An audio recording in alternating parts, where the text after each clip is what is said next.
Bom dia a todos. Sejam bem-vindos à videoconferência de resultados do quarto trimestre e do ano de 2023 da Enalta. Antes de darmos início à apresentação, faremos alguns avisos importantes. Este evento está sendo transmitido ao vivo e com tradução simultânea para o inglês. A apresentação está disponível no site de RI da Enalta e aqui, na plataforma dessa videoconferência. Ao final da apresentação, daremos início à sessão de perguntas e respostas. Caso queira realizar perguntas, utilize o campo de Q&A da plataforma, localizado na parte inferior da tela. Se desejar fazer pergunta por escrito, por favor, escreva o seu nome, a sua empresa e a sua pergunta no campo de Q&A. Se preferir fazer a pergunta por áudio, escreva apenas o seu nome e a sua empresa no campo de Q&A. Antes de prosseguir, gostaríamos de esclarecer que eventuais declarações que possam ser feitas durante esta videoconferência, relativas às perspectivas de negócios da Enalta, projeções e metas operacionais e financeiras, constituem-se em crenças e premissas da diretoria da companhia, bem como em informações atualmente disponíveis. Considerações futuras não são garantias de desempenho. Elas envolvem riscos, incertezas e premissas, pois se referem a eventos futuros e, portanto, dependem de circunstâncias que podem ou não ocorrer. Investidores devem compreender que condições econômicas gerais, condições da indústria e outros fatores operacionais podem afetar significativamente o desempenho futuro da Enalta e podem conduzir a resultados que diferem materialmente daqueles expressos em tais considerações. Estão aqui conosco hoje o nosso CEO, Décio Oddone, nosso diretor financeiro de Relações com Investidores, Pedro Medeiros, e nosso diretor de operações, Carlos Mastrangelo. Eu gostaria agora de passar a palavra à diretoria da Enalta, que iniciará a apresentação. Por favor, podem prosseguir. Bom dia a todas e todos. Hoje é o Dia Internacional da Mulher. Bem-vindos aí ao call de resultados da Enalta de 2023, que foi o ano da transformação da companhia, né? A gente começou trazendo o Pedro como CFO, acho que vocês já notaram aí a mudança na atuação e na comunicação, no relacionamento com o mercado, dada a dinamicidade do trabalho do Pedro. A gente vem passando por uma mudança societária, com novos acionistas e um novo conselho com membros independentes. A gente já continua avançando na direção da entrega do SD como programado. Tivemos a retomada da produção no sistema antecipado de Atlanta, né, com a utilização de novos equipamentos. A gente adquiriu no finalzinho do ano, dezembro, novos ativos, né, permitindo o início da diversificação do portfólio da companhia. E nós avançamos na criação de uma cultura voltada à geração de valor na Enalta. A gente quer uma companhia cada vez mais eficaz, eficiente, pragmática, ágil, em que a meritocracia estimule a busca de resultados melhores. E que os interesses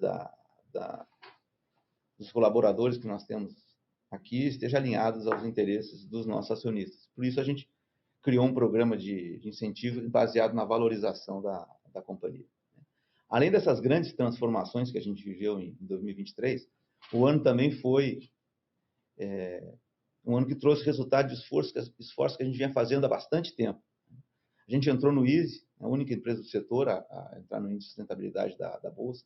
A gente manteve a nota B no CDP, né, que é o tratamento dado a emissões, é a melhor entre os nossos pares. E a gente repetiu a certificação de Great Place to Work que a gente tinha obtido no ano anterior, o segundo ano consecutivo que a Enalta tem essa certificação. E 2024, né, que a gente já está aí fechando o primeiro trimestre, vai ser o ano da entrega e da consolidação dessa transformação que a gente vem vivendo aqui na Enalta. A gente vai ter uma empresa bem diferente daqui a alguns meses. A reestruturação societária deve ser concluída. O início da produção no sistema definitivo de Atlanta deve ocorrer em agosto. A gente está trabalhando forte para poder aprovar o investimento em Oliva no final do ano e para concluir as transações aí de Uruguai, Tambaú e do Parque das Conchas. Enquanto isso, a gente vai manter o sistema antecipado em funcionamento, né, produzindo e gerando caixa. Ao mesmo tempo, a gente continua atento a novas oportunidades, né, de gerar valor e aumentar a eficiência da companhia. A gente tem umas iniciativas aí na tela, né, e reforçando o time para essa nova companhia. A gente já trouxe novos talentos para a área de operação, M&A, comercialização de petróleo, desenvolvimento de negócio de gás natural, e agora a gente está reestruturando a área da gerência jurídica, né? Tudo isso sem deixar de atentar para a gestão dos custos operacionais e administrativos, que é uma preocupação grande que a gente tem num processo desse de expansão, né? E focar também na consolidação dessa nova cultura que a gente quer ter implementada na companhia, né, ao longo desse ano já todo vapor. Então, com isso eu termino aqui as palavras iniciais dessa reunião e passo a palavra aí para o Mastranjo. Próximo slide aí, por favor, para a gente falar um pouquinho aí de como é que está, né, a implantação da fase 1 do projeto de Atlanta. Mastranjo. Obrigado, Décio. Bom, o projeto do Sistema Definitivo de Atlanta segue exatamente conforme o cronograma do início do projeto, aquele cronograma que nós fizemos em 2022, na sanção do projeto, está se mantendo inalterado. Passamos por a maioria das fases mais problemáticas, sem alteração no cronograma de entrega. Os custos estão exatamente dentro do previsto. Os pacotes, grandes pacotes, já foram entregues, sendo que o FPSO, que está em Dubai, ele já está na fase preparativa para a viagem, está fazendo os testes mar, que são os testes finais para iniciar a viagem. Os grandes sistemas submarinos também já foram entregues. O maior deles é a bomba multifásica, que já está aqui, né, em Niterói, pronto para ir para o mar. Nesse mês de março, nós estamos recebendo todos os sistemas, fotos aí do FPSO. Pode passar para o próximo slide, também tem mais fotos. Essa daí é uma parte do sistema da bomba submarina, que foi entregue aqui no Rio de Janeiro. Então, o sistema está todo dentro do cronograma. Em abril, no próximo slide, em abril, nós vamos começar a campanha no mar, de instalação desses sistemas que estão já entregues. No final de abril chega o FPSO. O sistema de instalação já está pronto para receber o FPSO, não tem mais nenhuma atividade a fazer, é só conectar no FPSO. Em junho, começamos a instalação dos risers no FPSO e o cronograma de partida continua inalterado em agosto desse ano. E com isso, em paralelo a isso, o Petrojal continua em operação, porque a locação dele são posições diferentes. O Petrojal agora está com um sistema de bombeio submarino bem mais robusto. Então, a proposta é continuar com a operação do Petrojal até a chegada do sistema definitivo e até a partida do sistema definitivo. Só a partir dali é que se inicia o remanejamento dos poços do Petrojal para o sistema definitivo. Então, o cronograma continua inalterado. Oliva, vou falar um pouquinho de Oliva. Acho que tem um slide sobre o livro da alocação dos poços. Não, então, tudo bem. Então, volta um, hein? Oliva, nós estamos já com um projeto conceitual congelado, seguindo o nosso cronograma para fazer o FID esse ano. A nossa principal opção para Oliva é reutilizar o próprio Petrojal. Nós já assinamos um contrato com a Altera para fazer análise de engenharia para a relocação do Petrojal na locação. Na própria, seria apenas um remanejamento do Petrojal de uma posição para outra, a 20 km de distância. Esse estudo está sendo feito agora, com um prazo aí de mais uns 2 meses para ser concluído. Nós assinamos essa semana um contrato de memorando de entendimento com com a SLB e com a OneSubsea, de desenvolvimento integrado do sistema submarino, que vai, incluindo a perfuração. Com isso, a gente está tentando fechar o cronograma final do projeto, com possibilidade até de antecipar o primeiro óleo de oliva, que hoje está previsto para 27. Nós estamos trabalhando agora para fechar o FID esse ano. Nos próximos meses, nós vamos fechar esse cronograma de oliva para confirmar a entrada em produção, possivelmente antes do ano de 27. Tá. Bom, Tambaú, Uruguai, estamos agora na fase de transição tanto com a Petrobras e a Modec, que é a empresa que está hoje proprietária do FPSO. Nesse campo, tanto Tambaú, Uruguai, quanto Oliva, quanto o Atlanta, os três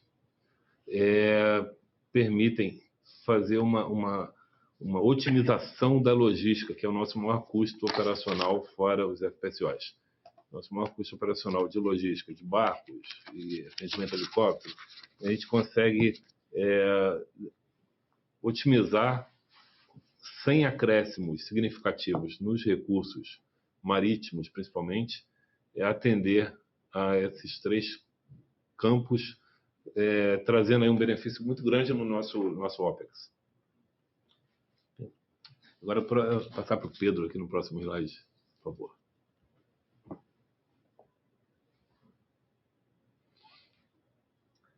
Maravilha. Obrigado, Mastrangelo, Décio. Bom, assim, dando continuidade na apresentação e na nossa estratégia de geração de valor, expansão e eficiência que o Décio apresentou como um dos aspectos introdutórios para a agenda de 2024 e 2025, no final de 2023, a gente teve a felicidade de concluir 3 transações super importantes para essa agenda de transformação e expansão do portfólio da companhia. São transações que a companhia vinha trabalhando, em alguns casos, há cerca de 2 anos. Então, tentando resumir aqui, um anúncio feito no final de 2023, a Enauta se comprometeu com a aquisição de 23% do Parque das Conchas, oriundos da Qatar, numa participação não operada da Qatar Energy, por um valor de $150 milhões, divididos em 4 parcelas. Então, parte da transação envolve um financiamento interessante para a Enauta ao longo dos próximos 3 a 4 anos. E, em paralelo, a aquisição da licença de Uruguai-Tambaú, vindos da Petrobras, 100% dessa licença, por um valor total de $10 milhões, atribuídos acima desses $10 milhões, outros $25 milhões na forma de earn-out. Esses earn-outs, eles são condicionantes a novas expansões e a preços futuros do petróleo. Então, são pagamentos de prazos mais longos e que dependem de uma série de atividades que a companhia planeja para investir na expansão desses campos. Em paralelo com a aquisição do Uruguai-Tambaú, também concretizamos a aquisição do equipamento de produção da Modec, o Mastrangelo acabou de mencionar, o FPSO Cidade de Santos, por um total de $48 milhões a serem pagos na conclusão da transação. Então, essas são aquisições bastante importantes. À época dos seus anúncios, elas representavam cerca de 25% do valor de mercado da Enauta, e elas trazem para a companhia uma série de opcionalidades de crescimento e geração de valor, algumas de prazo bem curto e super representativos. Então, a gente tenta ilustrar aqui 4 pontos principais, onde, além da diversificação de fluxo de caixa, com opções de crescimento e novas parcerias, ambas as transações elas trazem grandes sinergias, uma visão de fases futuras e com a operação e todo o investimento que a companhia fez em infraestrutura no Polo de Atlanta. As campanhas de expansão em fases futuras, como a fase 2 de Atlanta, a fase 1 de Oliva, elas têm bastante sinergia com o uso de equipamentos e o compartilhamento de infraestrutura previstos para o Uruguatambaú e para o planejamento do Parque das Conchas. Elas permitem a complementaridade de todos esses campos em tecnologias de extração, permitem um diferencial muito grande na forma como a gente engaja a cadeia de suprimentos, os fornecedores, e ganha acesso a tecnologias que trazem um diferencial de recuperação de petróleo ao longo da vida desses campos. E, por último, como o Mastrangelo já comentou, elas permitem a gente otimizar parte da infraestrutura e do investimento que a companhia fez ao longo do tempo no desenvolvimento de Atlanta. A proximidade de Uruguatambaú tem um exemplo claro e nítido sobre o compartilhamento de recursos marítimos, logísticos, aéreos, que é um dos aspectos interessantes e atraentes aqui dessa transação. Tá? Além disso, elas contribuem para a gente acelerar a agenda de eficiência que o Décio mencionou, onde a companhia está aportando alguns ativos periféricos dentro dessas transações, o principal deles, um prejuízo fiscal acumulado de cerca de 34 milhões de dólares em ativos que geram um caixa livre bastante relevante. Então, esses ativos dentro da Enalta, eles tendem a ter um fluxo de caixa após impostos ainda melhores, dado o aporte desse ativo periférico. E no caso do Parque das Conchas, a gente tem uma complementaridade muito grande no aspecto de comercialização de petróleo. Ressaltando aqui, o petróleo de Atlanta é um petróleo de nicho, ele tem características razoavelmente diferenciadas dentro do mercado internacional, e ele é uma das poucas moléculas que viaja e é exportada do Brasil para um pool de combustível marítimo de baixo enxofre no Sudeste Asiático. Uma das poucas moléculas que perfaz o mesmo caminho, a mesma trajetória e acessa ao mesmo mercado é a molécula exportada do Parque das Conchas. Então, a gente vai ter acesso a uma série de benefícios e complementaridades, seja do ponto de vista comercial, qualidade, logístico, fazer parte dos dois ativos. Próximo slide, por favor. Então, tentando ilustrar com um pouco mais de detalhe essas duas aquisições, o Parque das Conchas, ele atualmente produz cerca de 32 mil barris de dias de petróleo, e frutos de uma produção através de cerca de 25 poços. É um ativo que começou a produção há pouco mais de 10 anos, é operado pela Shell, conta com sócios, agora a Enalta e uma empresa indiana chamada ONGC, e ele produz uma coleção de campos, entre eles os principais, o campo de Argonauta, o campo de Ostra, o campo de Abalone. É um ativo muito próximo o Parque das Baleias, um ativo 100% operado pela Petrobras, que tem uma produção bastante substancial. E na nossa expectativa, a gente vê uma série de oportunidades de crescimento ao longo da trajetória de desenvolvimento do Parque das Conchas ao longo dos próximos anos. Próximo slide. Migrando para o polo de Atlanta e a aquisição de Uruguatambaú, a gente tem um mapa aqui para ilustrar onde o Uruguatambaú se posiciona e o grau de proximidade dele para o campo de Atlanta e Oliva, e o grau de proximidade desse polo para o que hoje estão entre os maiores campos de petróleo do mundo, como o campo de Búzios, o campo de Mero, tá? E uma proximidade muito grande com a maior parte da infraestrutura de escoamento de gás presente no Brasil. Ou seja, o Uruguatambaú, ele inclui aqui um duto de escoamento que se conecta à malha chamada Rota 1, dá acesso a todo o escoamento de gás vindo das jazidas do pré-sal para o estado de São Paulo. Tem uma proximidade muito grande com a infraestrutura de gás também conectada ao estado do Rio de Janeiro, que vem escoando o gás de parte desses campos do pré-sal para o estado do Rio de Janeiro. Então, próximo slide, por favor.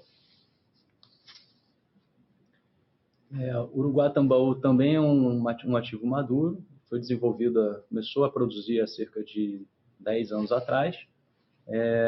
Atualmente produz pouco mais de 5 mil barris dias. Ele atravessou algumas paradas de manutenção importantes ao longo do último ano, ou dos últimos 2 anos, produzindo tanto petróleo quanto gás associado e gás não associado.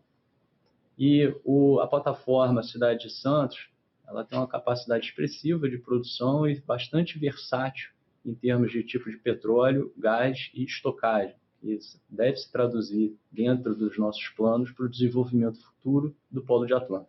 Próximo slide, por favor.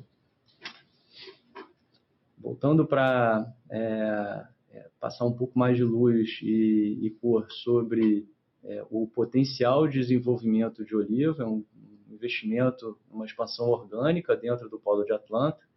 Oliva é uma jazida que foi descoberta há muitos anos antes da aquisição desse ativo pela Enalta, na época que ele era operado pela Shell. À época, a Shell submeteu um plano de desenvolvimento para os órgãos reguladores que envolvia um arranjo de produção com cerca de 8 poços perfurados.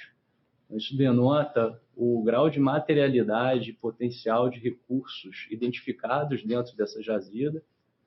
Ela está a cerca de 15 a 20 quilômetros do campo de Atlanta. E o desenvolvimento do projeto nesse momento, junto à Enalta, ele envolve a construção de um sistema de produção antecipado de oliva, à semelhança do que foi performado em Atlanta. Como o Mastrangelo já mencionou, a gente está numa fase de engajamento de fornecedores. Existe uma oportunidade muito especial em potencialmente usufruir do equipamento de produção que a companhia investiu e conhece todas as vantagens e desvantagens do emprego dela dentro da produção de Atlanta, que é a plataforma de produção do Petrojal. E o conceito desse projeto, inicialmente, caminha para envolver a produção através de 2 poços produtores ao longo dos próximos anos. Tá? Próximo slide. Tentando resumir isso, no que isso ilustra de potencial oportunidade de crescimento ao longo dos próximos 3 a 5 anos para a companhia, a gente trouxe 2 slides aqui mostrando o grau de materialidade de recursos identificados dentro desse polo, entre os campos de Atlanta, os campos de Oliva e os campos de Uruguatambaú, e um comparativo da certificação de reservas atual, que percorre apenas as fases 1 e 2 de Atlanta. Ela ainda não inclui fases futuras, como o próprio Oliva, e fases futuras do Atlanta, e as nossas expectativas de desenvolvimento possíveis e potenciais dentro da aquisição do campo de Uruguatambaú. Em paralelo, é uma ilustração de que hoje a companhia vem produzindo cerca de 21 mil barris dia de petróleo através do sistema antecipado de Atlanta, mas com uma capacidade ao final de 2024 de produção total da ordem de 140 mil barris dias dentre esses 3 equipamentos, o FPSO Atlanta, que começa a jornada para o Brasil, o sistema antecipado de Atlanta, Petrojal 1, e a aquisição do FPSO Cidade de Santos. E vale notar e destacar que dentre esses 3 equipamentos, o grau de versatilidade, flexibilidade, capacidade para abraçar o espectro todo de oportunidades que esses recursos apresentam é bem alto. Uma plataforma que tem a capacidade de produzir gás natural, petróleo leve, estocagem, tipos de ancoragem diferentes e ampla capacidade de processamento de água. Então, uma ilustração do tipo de oportunidades e potencial de expansão ao longo do tempo e utilização dessa capacidade nas locações que a companhia está estudando, e ao longo do tempo a gente espera trazer aqui mais detalhes e concretos e guidance sobre o que pretendemos fazer ao longo da conclusão desses processos. Próximo slide, por favor. Vou voltar a palavra aqui para o Mastrangelo. A gente vai abordar um pouquinho agora sobre os destaques e os resultados de 2023. Obrigado, Pedro. Bom, esse slide aí mostra o resultado da nossa premissa de operar com segurança. Não adianta realizar os projetos se a gente não tiver a garantia de que a segurança esteja sempre em primeiro lugar. Nós completamos o sistema definitivo até o momento, esse daí é o dado do fechamento do ano, nós já estamos com 9 milhões de horas no estaleiro sem acidente com afastamento. E essa foto do lado direito é a foto lá no Petrojal, quando nós completamos no ano passado 3 anos sem acidente, que é um um marco muito importante e significativo, porque nesses 3 anos nós tivemos vários momentos em que a plataforma teve alterações na estrutura da plataforma, na extensão da vida da unidade, teve atividades durante a fase do Covid, em que muitas pessoas que não estavam acostumadas a embarcar tiveram que começar a embarcar. Então, foram momentos difíceis e, mesmo assim, nós não tivemos nenhum acidente com afastamento. Então, é um marco muito relevante para a gente. Retornando agora para o Pedro. O próximo slide, por favor. Bom, se movendo na esfera de resultados de 2023 e dando destaque para os resultados financeiros, a gente trouxe aqui uma tabela resumindo os principais indicadores da companhia entre produção, rentabilidade, lucro líquido, retorno, investimentos e liquidez. Acho que vale destacar aqui 2 principais aspectos. O ano número 1, o ano de 2023, como é de conhecimento de todos, ele teve um impacto relevante através de uma parada prolongada de produção no sistema antecipado de Atlanta, onde a companhia identificou falhas muito específicas em componentes elétricos do sistema de bombeio submarino e agiu proativamente para fazer um upgrade neles. A retomada de produção se deu a partir do início do mês de novembro, então ela ainda não está refletida integralmente nos resultados do 4º trimestre de 2023 e, em paralelo com alguns efeitos não recorrentes, dentre eles, o principal, uma revisão do nosso portfólio e a decisão de devolução de parte das áreas exploratórias do Espírito Santo ocasionaram um lucro líquido contábil negativo no ano de 2023. Destacando aqui o 4º trimestre de 2023, a companhia teve um resultado operacional na forma de EBITDAX de cerca de 265 milhões de reais. Como eu mencionei anteriormente, ele ainda não reflete integralmente o potencial e a retomada de produção que a companhia apresentou no trimestre. Os investimentos, principalmente dedicados ao desenvolvimento do Polo de Atlanta, eles se mantiveram constantes e alinhados ao nosso cronograma de avanço físico e financeiro. E na esfera de liquidez, a companhia continua agindo proativamente para preservar e adquirir aqui a melhor forma de otimizar o uso do balanço da empresa, seja para o investimento de Atlanta, seja para expandir o nosso portfólio com geração de valor ao acionista. Próximo slide, por favor. Migrando para a esfera de comparação do que isso se representa em termos de produção e a comparação disso com os resultados líquidos operacionais na forma do EBITDAX, vale destacar aqui nesse slide 2 pontos. Primeiro, a retomada de produção no 4º trimestre de 2023, onde a média do trimestre foi de cerca de 15 mil barris dia no que tange os ativos de Atlanta e Manati. E no momento atual, a companhia já vem produzindo cerca de 27 mil barris dia, com o principal incremento oriundo do campo de Atlanta, produzindo a plena capacidade. Dentro do resultado de 265 milhões de reais, a gente fez um destaque para o resultado de dezembro, ou seja, dentro dos 265 milhões de reais, o resultado de dezembro representa cerca de 168 milhões de reais. O resultado de dezembro ele já reflete um patamar de produção no campo de Atlanta mais próximo do que vem sendo a taxa de produção atual do campo. Tá? O segundo aspecto a destacar é que a aquisição do Parque das Conchas ela tem como data efetiva de aquisição o dia 1º de julho de 2023. Por consequência, uma vez que essa transação atinge a sua maturação e conclusão, isso significa que dentro daquele valor anunciado de 150 milhões de dólares para a compra dessa participação, a companhia se apropria do fluxo de caixa a partir de julho de 2023. Por consequência, a produção líquida dessa participação no campo já estaria refletida dentro da companhia nesses patamares Então, uma vez concluída, isso significa que em fevereiro de 2024, a Enalta hoje é uma empresa de cerca de 34 mil barris-dias de produção. Tá? Próximo slide, por favor. Migrando agora para abordar a rentabilidade, eu acho que esse slide tem um objetivo primordial, mostrar o grau de disciplina em gestão de custos e produtividade que a companhia vem mantendo em paralelo com o desenvolvimento do projeto de Atlanta. Tem custos bastante consistentes ao longo do trimestre, apesar de todas as atividades de manutenção e upgrades no sistema antecipado de Atlanta.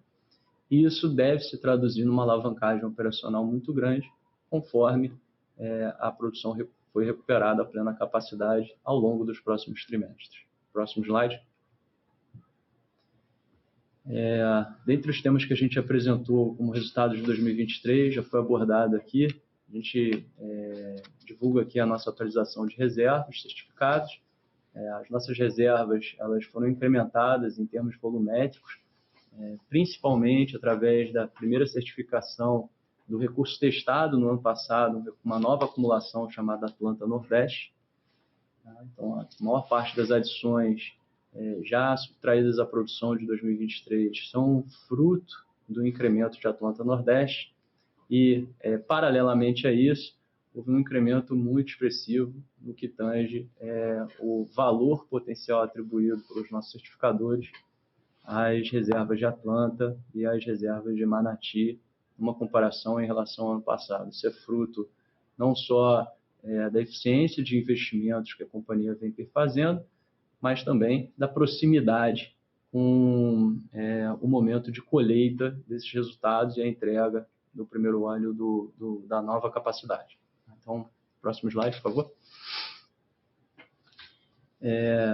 Funilando para o final da apresentação, no que tange investimentos, a gente já comentou aqui, os investimentos vêm se mantendo super consistentes com o que foi originalmente orçado no momento de decisão de investimento de Atlanta. Faltam cerca de 230 milhões de dólares de investimentos até a entrega do primeiro óleo previsto para o terceiro trimestre desse ano. E após a entrega do primeiro óleo, a gente destaca aqui um investimento de 95 milhões de dólares ao longo de praticamente 2 anos após o primeiro óleo em Atlanta e uma dotação orçamentária inicial conforme a companhia vem acelerando em prol da decisão de investimento do Campo de Oliva. Próximo slide.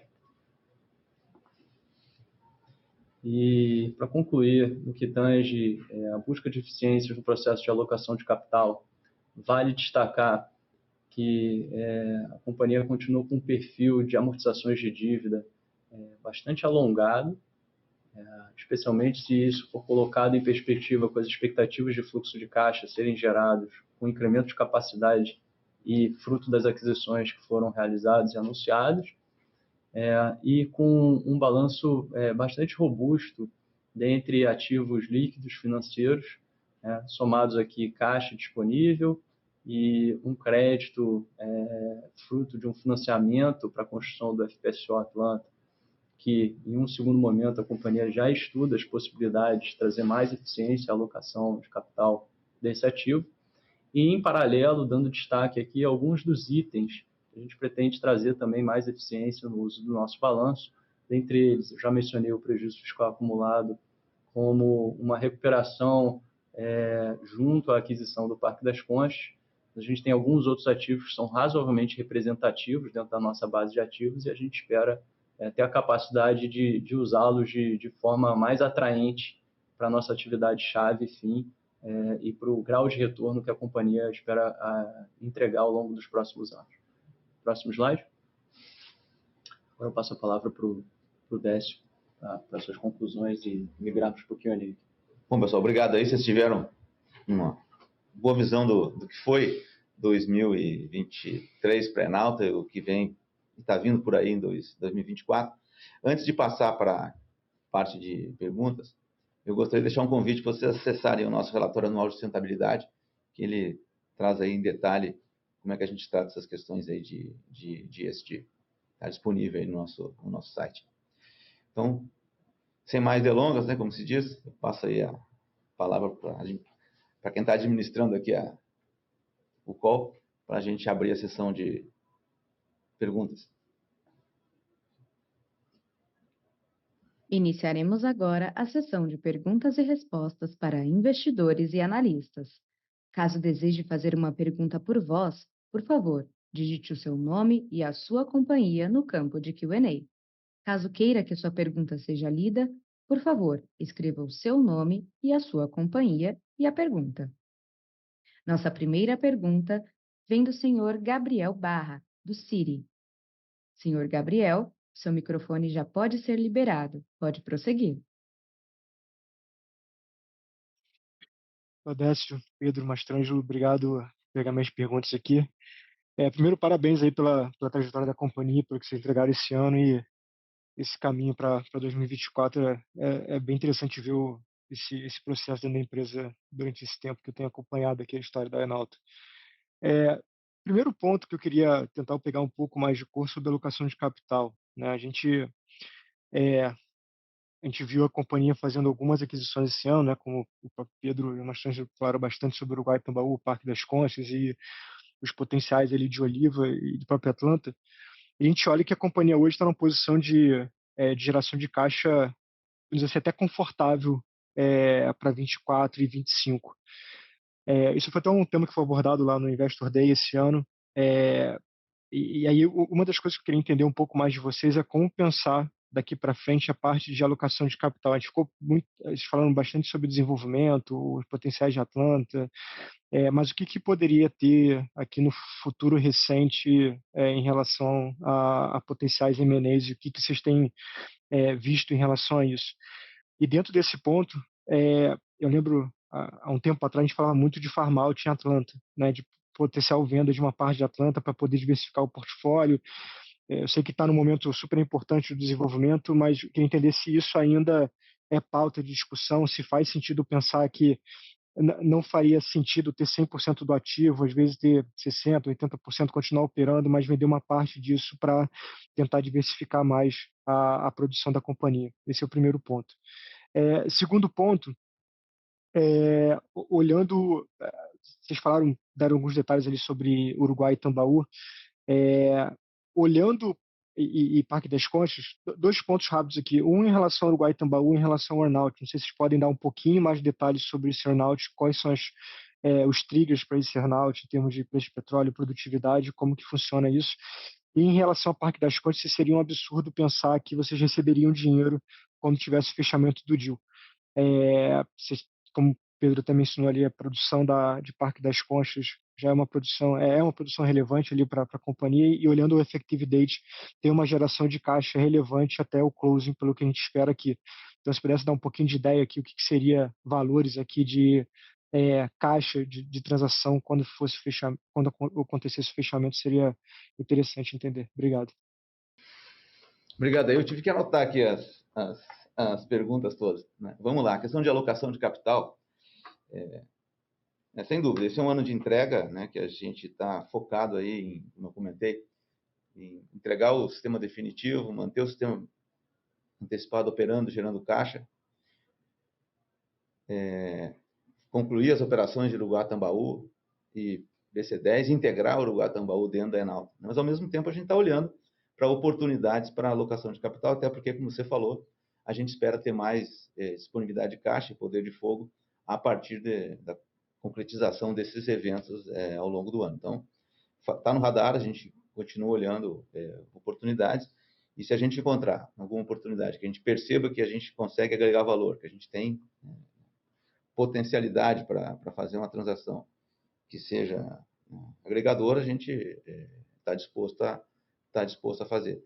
Da mesma forma, você falou em farm out, o que a gente vem acompanhando em Atlanta desde 2021, 2022 especialmente, quando a gente aprovou o sistema definitivo, foi 21 de fevereiro de 2022. Eu sempre lembro que é aniversário do Mastrangelo.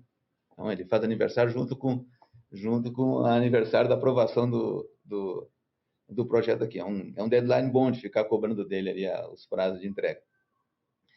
E o que a gente tem visto é a gente comentou lá no Investor Day, um de-risk muito grande do projeto de Atlanta. Quando a gente aprovou o investimento lá atrás, em 2022, fevereiro de 2022, e colocamos aquele target de meados de 2024 como a data para início de produção, era um desafio muito grande. Se a gente olhar o histórico de entrega de projetos dessa magnitude no mundo, a esmagadora maioria dos projetos, né, as estatísticas falam em mais de 98% dos projetos que são desenvolvidos, megaprojetos acima de 500 milhões de dólares, desenvolvidos no mundo, não só de FPSOs, né, tem uma taxa de 98% de projetos com atraso ou com estouro de orçamento, ou os dois.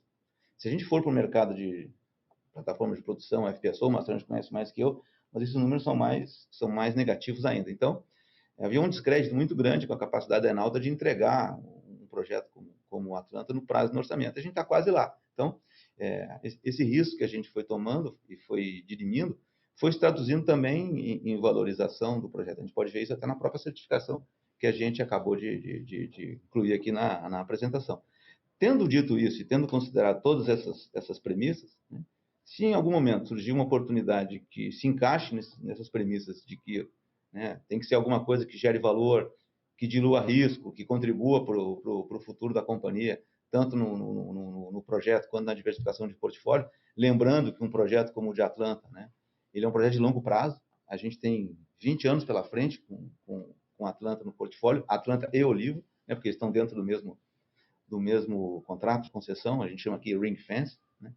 A gente está apenas arranhando o potencial, porque a gente vai concluir a primeira fase de Atlanta agora, mas tem a segunda fase, pode ter outros, tem outros reservatórios ali no ring fence, como Oliva. Então, se tiver uma oportunidade de fazer algo que contemple essas premissas de valorização do ativo, diversificação de risco, agregação de valor para o nosso acionista, a gente está disposto a analisar.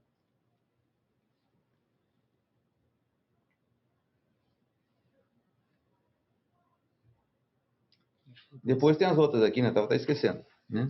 Uruguá-Tambaú, BC10. Né? Earnout e fluxo de caixa lá.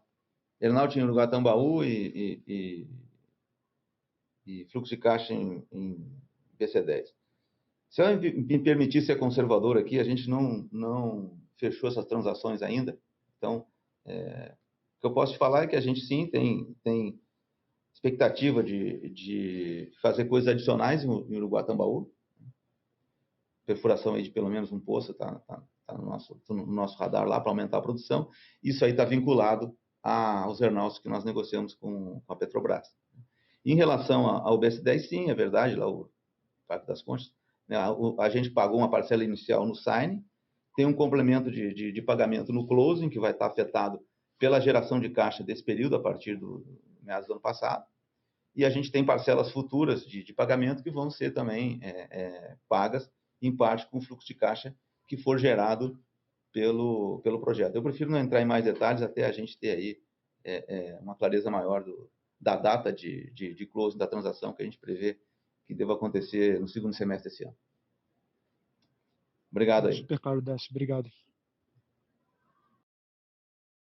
Nossa próxima pergunta vem do senhor Luiz Carvalho, da UBS. Por favor, senhor Luiz, pode prosseguir. Olá, pessoal. Décio, Pedro, Mastrangelo, obrigado pela oportunidade e faço coro aqui aos comentários do Barra em relação à trajetória recente da companhia. Vocês estão de parabéns aí. Eu tenho, talvez, 3 perguntinhas aqui. A primeira, se vocês puderem dar um pouco mais de detalhe sobre esse processo de finalização da estrutura societária, né? O que falta ser feito, quais são os próximos passos para a gente poder, eventualmente, acompanhar. Segundo, vocês também mencionaram ali na apresentação otimização de alguns ativos fiscais. Não sei se, de repente, Pedro, dá para dar algum tipo de visibilidade em relação à magnitude, timing disso. E aí, terceiro, não sei se para o Décio ou para o Mastrangelo, né? Vocês fizeram essas alocações de capital agora, como foi como foi mencionado na última pergunta, né? E vocês falam de novos projetos e tal, com, obviamente, algum compromisso de CAPEX. Então, queria entender um pouco do apetite da companhia para novas aquisições e, eventualmente, como é que vocês pensam em fundar isso? Assim, seria através de, eventualmente, um follow-on, esperar a própria geração de caixa da companhia? Como é que a gente deve pensar nisso? Obrigado. Bom, obrigado, Luiz. Vamos lá. Estruturação societária, lembrando aqui o que aconteceu na companhia. Em 2019, a Queiroz Galvão S.A., que era acionista majoritária da Enalta, colocou as ações que ela detinha na empresa, 63%, em garantia por um conjunto de bancos contra a dívida que ela tinha com essas instituições. E, ao longo de 2023, esse processo foi de negociação dos direitos que os bancos tinham de converter essas garantias em ações, ele foi avançando, e a gente viu aí uma série de movimentações na estrutura societária da companhia, em que alguns bancos venderam para outros investidores essas ações, e a gente teve, em maio de 2023, né, movimentação aqui de mudança no conselho, e em seguida um novo conselho já com conselheiros independentes, fruto dessa reestruturação. Então, isso veio acontecendo, e o que falta agora, a informação que a gente tem é que o Bradesco é o último dos bancos que tinha negociado com a Queiroz Galvão essa conversão, e que em algum momento isso deve tomar um destino, e com isso a reestruturação societária da Enalta seria concluída.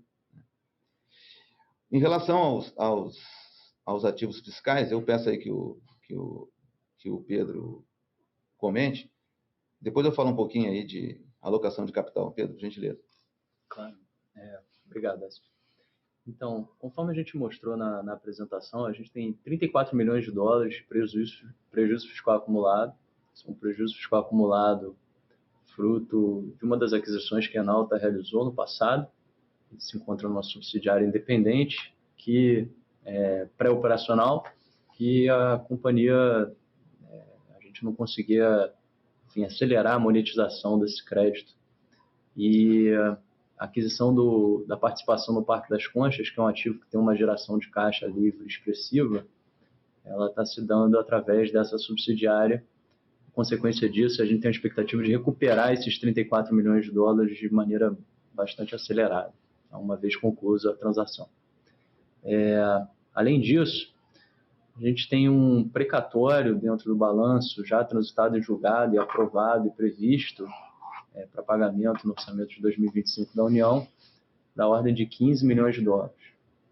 E parte aqui dos meus objetivos são buscar uma forma de acelerar a recuperação desse capital e aplicar ele de uma forma mais adequada já no ano de 2024. E, paralelamente a isso, a companhia foi vencedora recentemente em algumas ações judiciais que geraram créditos fiscais na forma de PIS/COFINS da ordem de 100 milhões de reais, ou seja, cerca de 20 milhões de dólares. Foram computados agora nesse resultado de quarto trimestre de 2023.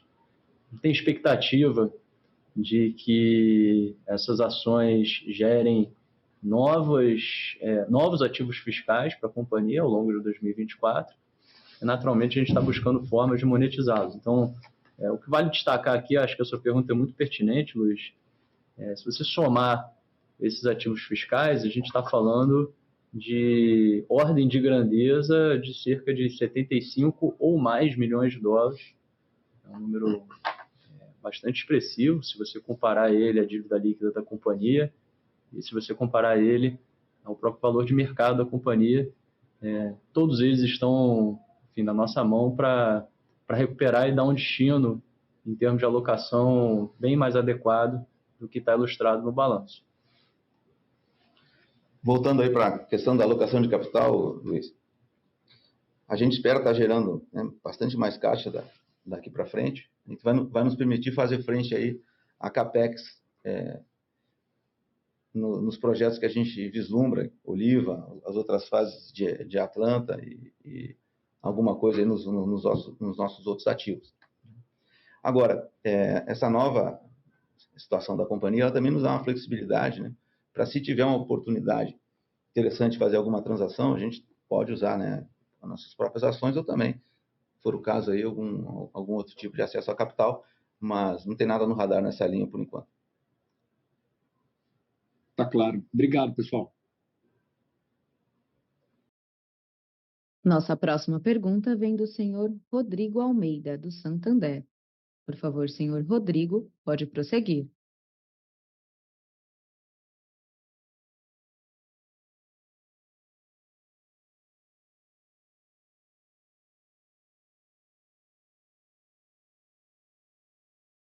Por favor, senhor Rodrigo, seu microfone já está liberado.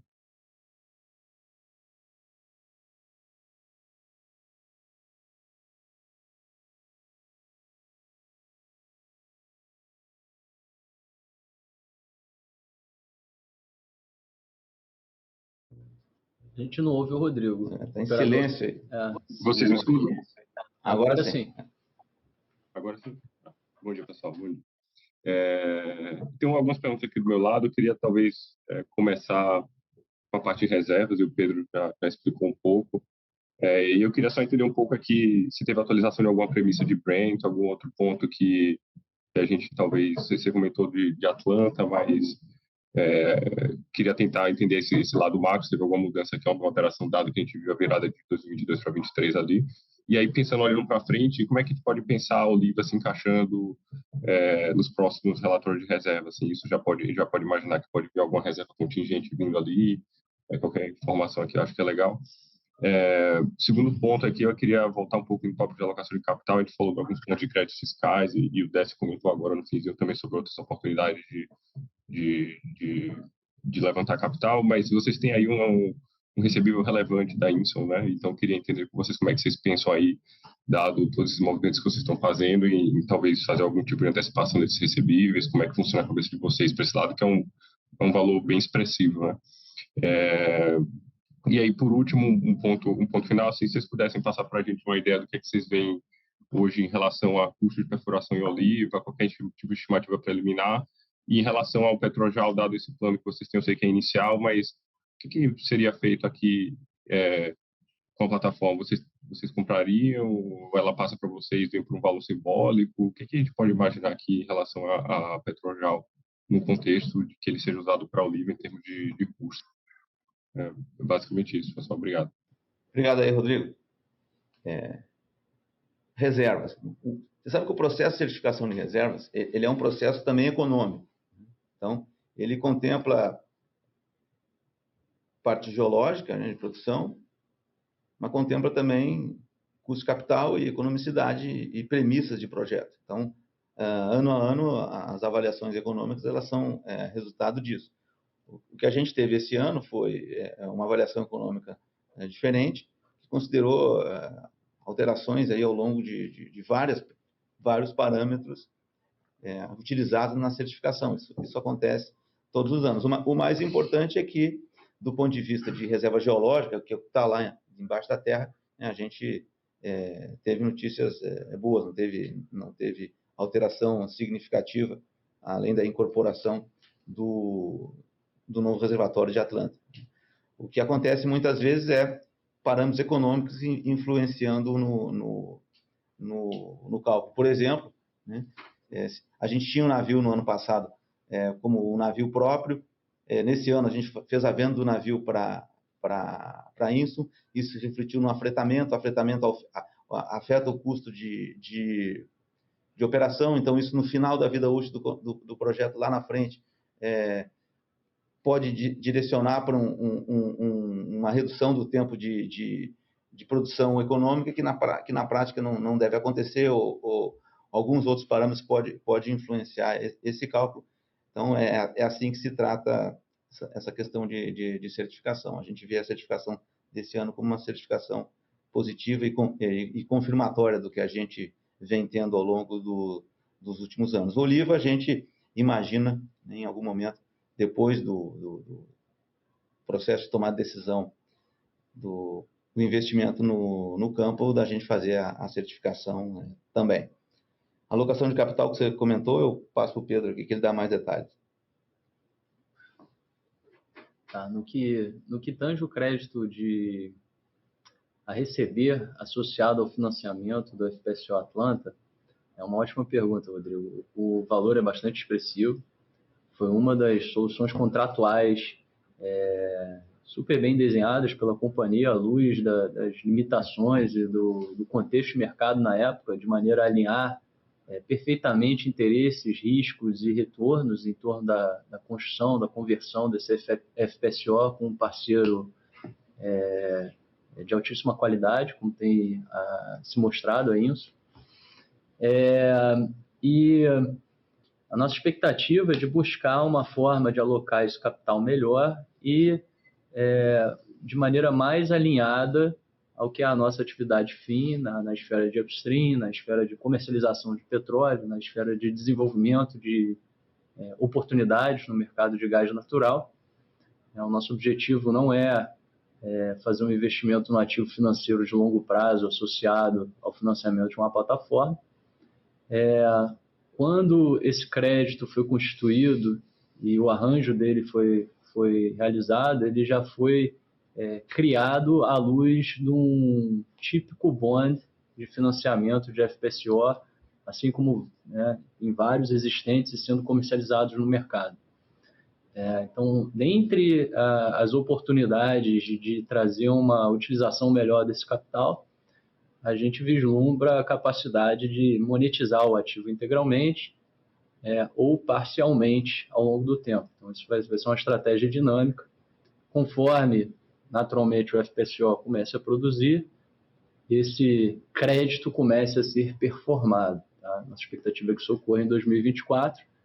A gente já tem se dedicado bastante a essa agenda, e a consequência disso é que esse capital, na nossa visão, ele pode ser destinado a um fim mais interessante do ponto de vista de crescimento ou mesmo de remuneração ao acionista. E tem a questão aí do custo de perfuração em Oliva, lá, o contrato com o Petrojal. Eu peço que o Mastrange complemente. Tá.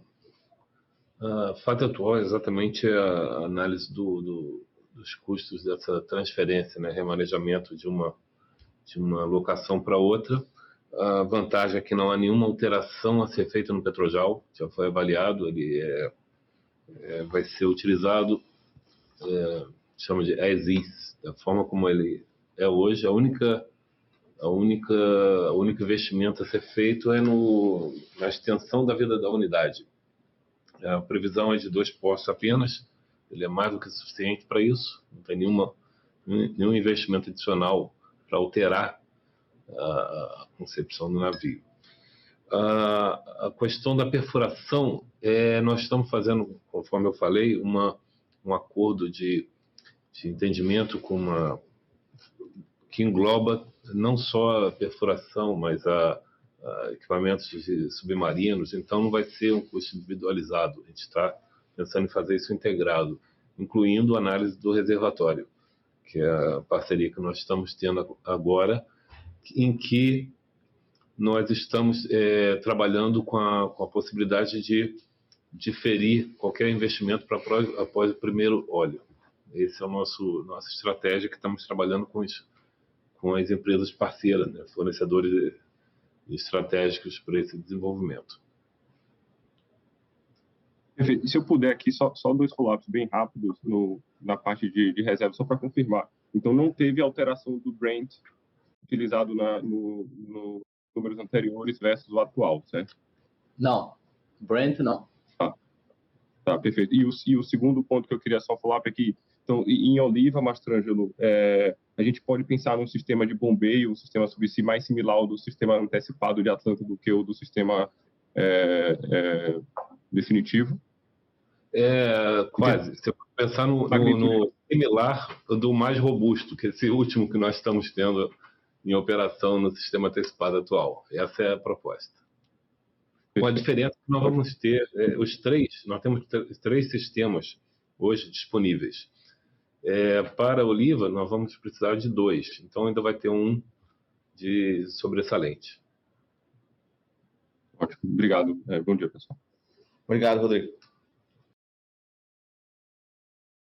Nossa próxima pergunta vem do senhor Leonardo Marcondes, do Bank of America.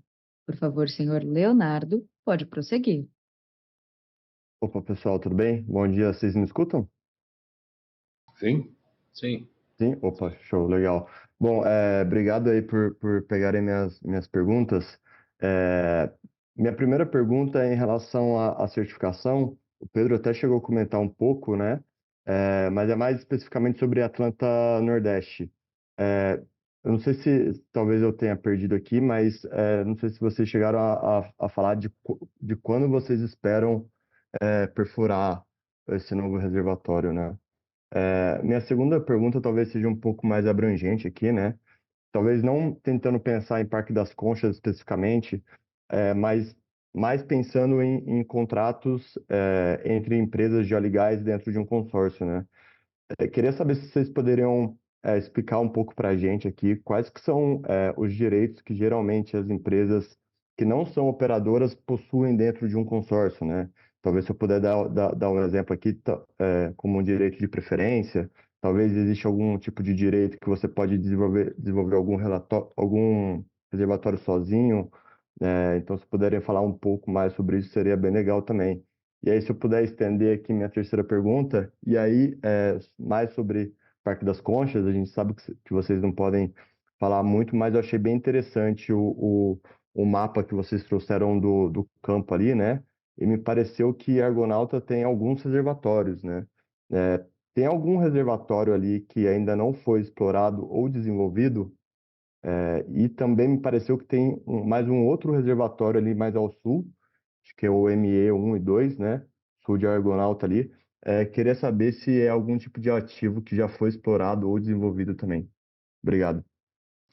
Obrigado, Leonardo. Bom, em relação a Atlanta Nordeste, vai entrar na priorização de portfólio nossa a partir daí da fase 2 de Atlanta. A gente vai ir de Oliva. Nós vamos agora fazer uma gestão de seleção de projetos e acredito que, junto aí com a perfuração da fase 2 de Atlanta, a gente talvez possa fazer algo no Atlanta Nordeste, junto com Oliva. Acho que a gente vai poder ganhar escala agora na Enalta ao ter um conjunto de oportunidades na mesma região, no cluster de Atlanta, que vai nos permitir também competitividade, acredito, em negociação com fornecedores e redução de custo de CAPEX. Dentro da certificação, ele está após a fase 2.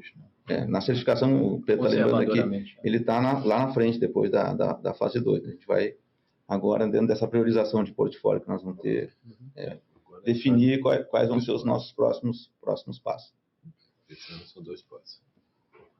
Então, a gente tem aí 2 postos na fase 2 de Atlanta, depois mais 2 postos em Oliva, a gente pode ter o Uruguatambaú, pode ter o Atlanta Nordeste, pode ter algum posto exploratório ainda no Ring Fence de Atlanta também. Então, tudo isso a gente vai analisar em conjunto.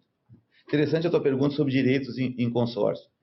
Os consórcios de empresas de exploração e produção, eles são regidos por um documento chamado JOA, Joint Operating Agreement. E esse documento, ele cria as regras que determinam os direitos e deveres de cada um dos sócios de um consórcio. O operador faz as operações, mas o sócio tem determinados direitos. Tipicamente, um consórcio de 3 companhias, você tem regras para aprovação de investimentos da ordem de 50% a 60% de pass vote, quer dizer, com 50%, 60% dos interesses, você consegue aprovar um projeto. E, às vezes, um sócio vota contrariamente e é vencido. Ele é obrigado a seguir. Ou, se não seguir, e o projeto que for feito por 1 ou 2 sócios der certo, ele tem, tipicamente, o direito de voltar, mas aí pagando uma multa muito, muito elevada. Por outro lado, e você comentou aí em termos de poder fazer projeto sozinho, existe também tipicamente uma previsão chamada solo risk, que é um dos consorciados pode querer fazer uma operação a seu risco, mesmo que os outros não queiram. Então, é um processo que, no final, vai levar à realização daquela operação proposta, e se um ou mais consorciados quiserem também, depois do resultado alcançado, voltar a participar daquele resultado, também tem que fazer isso pagando multas elevadas. Então, praticamente todos os contratos têm essas previsões. E todos os contratos também, tipicamente, têm, falando geralmente, eles tipicamente têm previsão de direitos de preferência, direitos de first offer, direitos que permitam aos integrantes do consórcio ter algum benefício em caso de decisão de saída de um dos consorciados. E em relação à questão do Parque das Conchas, a gente vê no Parque das Conchas uma série de reservatórios que podem ser objeto de estudo mais aprofundado para potenciais investimentos, mas a gente não aprofundou esses trabalhos ainda a ponto de poder comentar. Tá show, tá bem claro, pessoal. Obrigado pelas respostas, viu? Nossa próxima pergunta vem da senhora Monique Grego, do Itaú. Por favor, senhora Monique, pode prosseguir. Oi, pessoal, bom dia. Dia, Monique. Mostrante. Bom dia, obrigada por pegar as perguntas. Vou fazer duas. Uma é um follow-up de um assunto que o Rodrigo já começou a abordar aí sobre Oliva. Ele fez algumas perguntas sobre CAPEX, né, investimentos, mas eu queria abordar um pouco a questão do OPEX. Como esse FID está considerando no projeto conceitual usar o Petrojal em Oliva, mas o projeto tem partida esperada só em 27, o que vocês estão planejando fazer com a planta nesse meio tempo, né, se a companhia vai continuar incorrendo nesse OPEX ou não, se há alguma forma de mitigar isso enquanto Oliva não parte.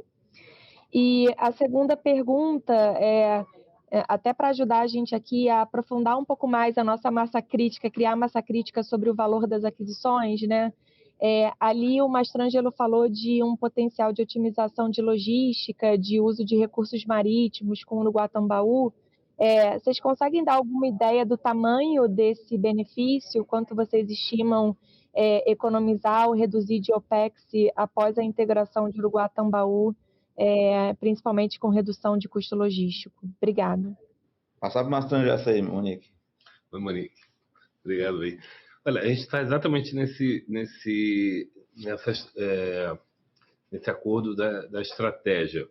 Em resumo, o contrato de afretamento do Petrojal termina e interrompe o pagamento do lease rate. A partir daquele momento passa a ser custo de Oliva. O que nós estamos discutindo agora é exatamente esse intervalo em que eu estou tentando fazer o mais rápido possível, o mínimo necessário de fazer a extensão da vida da unidade e, ao mesmo tempo, a campanha de perfuração dos 2 poços e entrega dos sistemas submarinos. Por isso que eu falei lá no início, Monique, que eu estou trabalhando na expectativa de antecipar esse 27 e trazer para dentro de 26. Com isso, otimiza muito aí o projeto.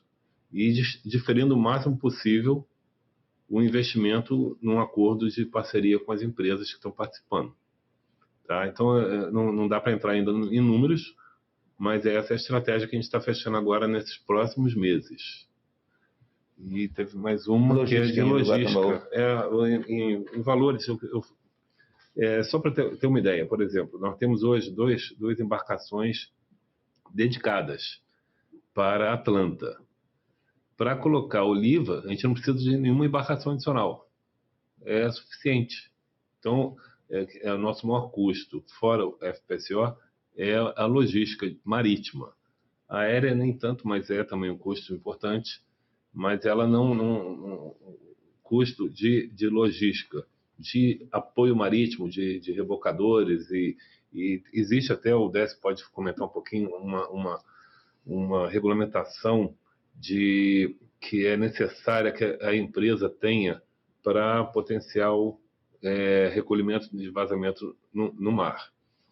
Essa legislação, ela impede que você partilhe custos ou recursos marítimos entre mais de uma operadora, mas você pode compartilhar dentro do seu próprio portfólio. Tendo esses desenvolvimentos próximos um dos outros, a gente pode utilizar as próprias embarcações que nós temos hoje dedicadas só para Atlanta, também atendendo aos outros campos em volta. Essa é uma otimização que o acréscimo do recurso de logística não é significativo. Com isso, você dilui bastante o custo operacional. Obrigado, Monique. Obrigada, pessoal. Nossa próxima pergunta vem do senhor Tiago Casqueiro, do Morgan Stanley. Por favor, senhor Tiago, pode prosseguir. Bom dia, pessoal. Obrigado por pegar minhas perguntas. Voltando um pouquinho nesse tópico de OPEX. Aquela linha do OPEX com afretamento ali rodando ali próximo dos 450 mil por dia, a perspectiva é que fique normalizado por volta desse mesmo número no primeiro semestre, e faria sentido pensar num aumento de 50%, 60% ali no terceiro e quarto tri, por conta da chegada do sistema definitivo. Mais uma cor mesmo de como a gente pode imaginar esse OPEX com afretamento no ano de 2024. E aí, voltando um pouquinho na questão de M&A, pensando mais numa estratégia de longo prazo. A empresa está estudando todas as possibilidades, tem um foco maior para ativos que vocês possam ser operadores. Vocês ainda enxergam oportunidades em que vocês possam pegar um stake de alguma empresa, como vocês fizeram em Parque das Conchas, mas pegar a ideia de vocês, né, desse lado de M&A também. Obrigado. O Mastrange pode contar um pouquinho para vocês do que a gente está planejando em termos de cronograma no segundo semestre. A gente já deu uma pincelada aí no início, né, de entrada do Atlanta e saída do Petrojal, que atende a tua pergunta. A sua pergunta sobre o acréscimo no OPEX é porque nós teríamos 2 unidades operando por um determinado, por alguns meses. Hoje, nós temos lá o SPA com o nosso OPEX, e o usual é você tirar o SPA e colocar um outro. No nosso caso, a gente vai manter a produção do SPA e entrando em produção no norte com Atlanta nos portos do norte. Durante esse período, que deve correr por mais uns 2 meses, logicamente teremos o custo do SPCO no norte, do Atlanta, SPCO Atlanta, e do Petrojal no sul. Então, esse é o aumento que a gente espera nesse período, mas também mantendo inalterada a produção, né, para não ter interrupção de produção. O Pedro pode dar um pouquinho mais de cor aí em relação aos custos disso. Acho que o que o Mastranjo mencionou está perfeito. Por um intervalo curto de tempo, você vai ter um incremento de custos.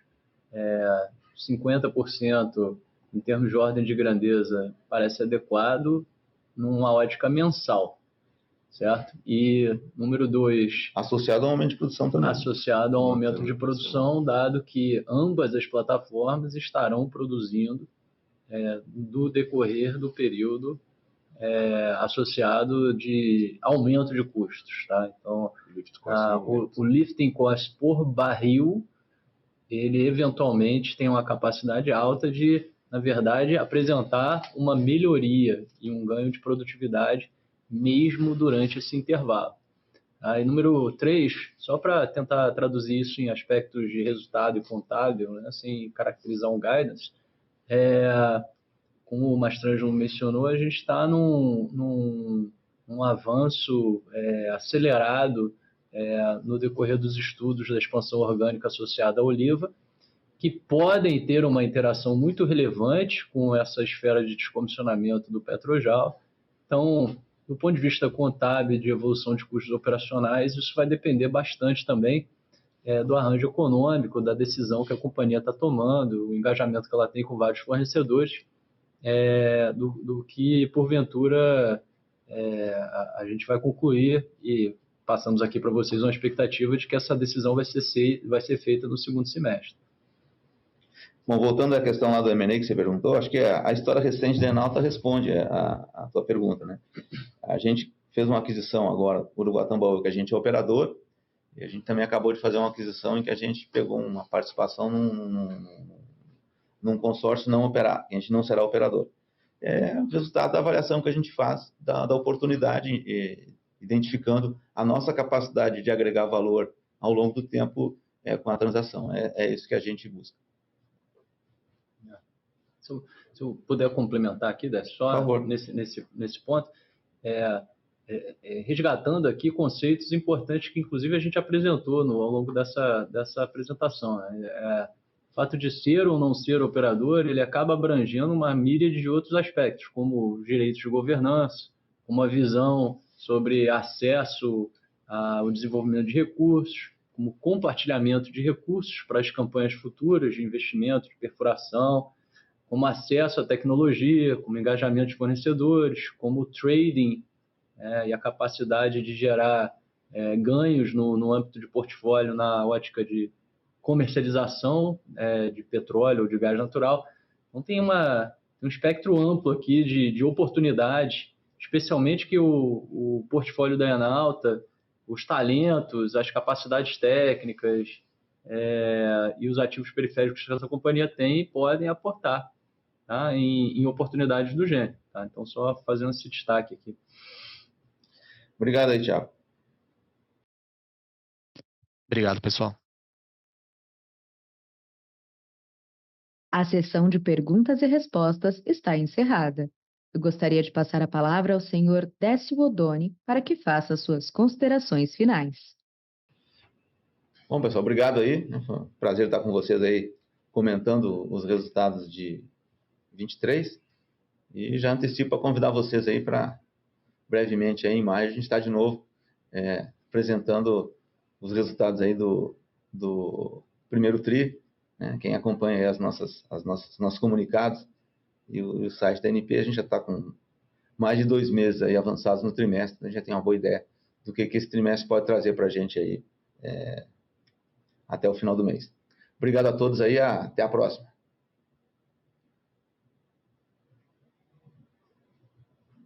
A videoconferência da Enalta está encerrada. Agradecemos a participação de todos e tenham um bom dia.